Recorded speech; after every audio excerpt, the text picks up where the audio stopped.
Question 2, what would you say to someone who can't remember their painful past or says that they aren't hurt?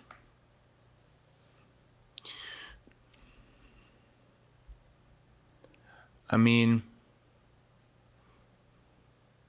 I don't think it's my job, and I don't think it's your job or your job to convince someone else that they've been hurt.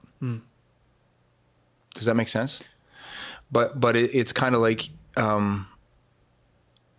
you pray for them, because the truth is, like, if you're in a real relationship with somebody, what I think will happen is you'll end up in patterns. And the closer you are, the more likely it'll be, where there will be something, every human being has them, some part of them that it's just not working. Yeah. And the closer you get, the more you're going to see it.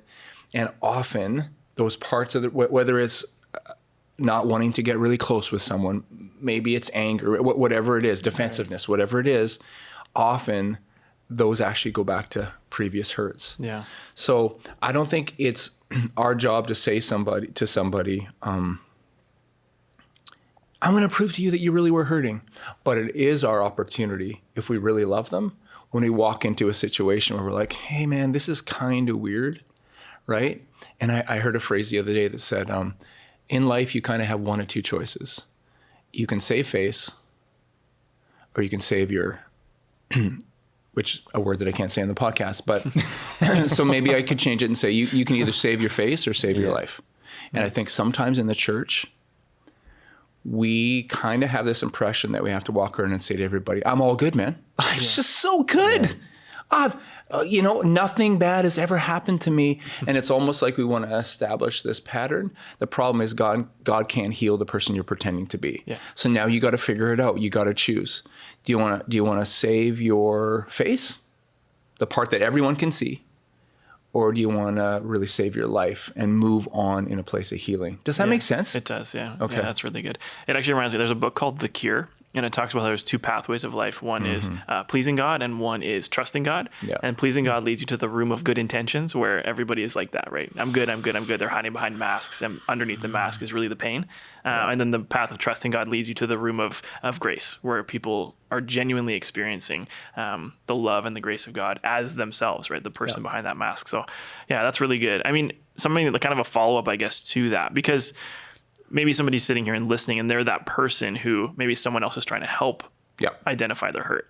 And so maybe what do you think are some helpful ways that we can identify patterns in our family or in our life that are unhealthy? So when it comes to finding patterns in your family, I think there's a part of me that feels like you need to be a little bit careful with that, because I think there's some times in life where someone will get lost in that, where they're 44 years old and they're still blaming the fact that their parents didn't potty train them well for the fact that they don't, right? Okay, that's exact. But I think you can kind of live in that, and that can lead to self-pity, which no one wants to live in. Right. But I think it goes back to what we said earlier, like, if you're in a real close relationship with other people and they really love you, they're going to call you on stuff. You know what I mean? Yeah. 100%. Do you have people like that in your life? Yeah, I do. I do. What's interesting though, I think, is that if you're not ready yet to begin the process of like looking deeper, you don't take those as, thank you so much for helping me discover my unhealthy patterns. Right. Or you're like, wow, like you're a jerk. Like my mom's great. What's wrong with you? Yep. Or like my dad loves me. Right. Instead of being like, oh, like maybe there actually are unhealthy patterns. So yeah, let me break in for a second. See, I don't think that the people in my life need to tell me that my mom wasn't perfect. What I think is that the people in my life need to go, hey, like you blew up.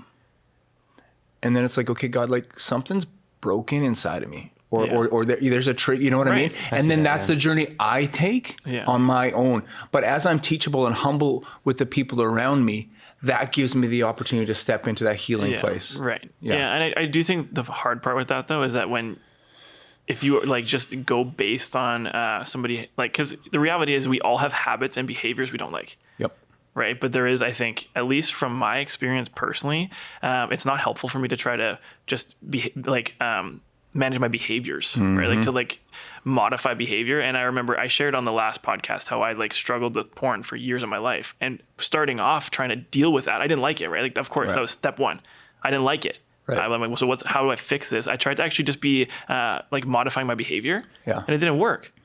Right. And people pointed out to me, they're like, hey, like I noticed like XYZ about you. And I'm like, yeah, I don't like that about me, but I'm at the point where I don't know why, because I'm just trying to manage my behavior. Yeah.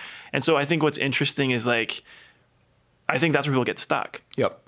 Right. Because 100%, if somebody was to point out to you that, hey, like you blew up. That's so good, Spence, because I think the thing is like, I think it's that idea of saying we go back to find healing, not to live there. Yeah. Yeah, 100%. And so if you're somebody right now and you're going like, how do I identify the stuff that was going on in my childhood? Not to live there, but to find healing. I think there's a couple things you can look at. I think one would be, how did your family handle conflict? Right.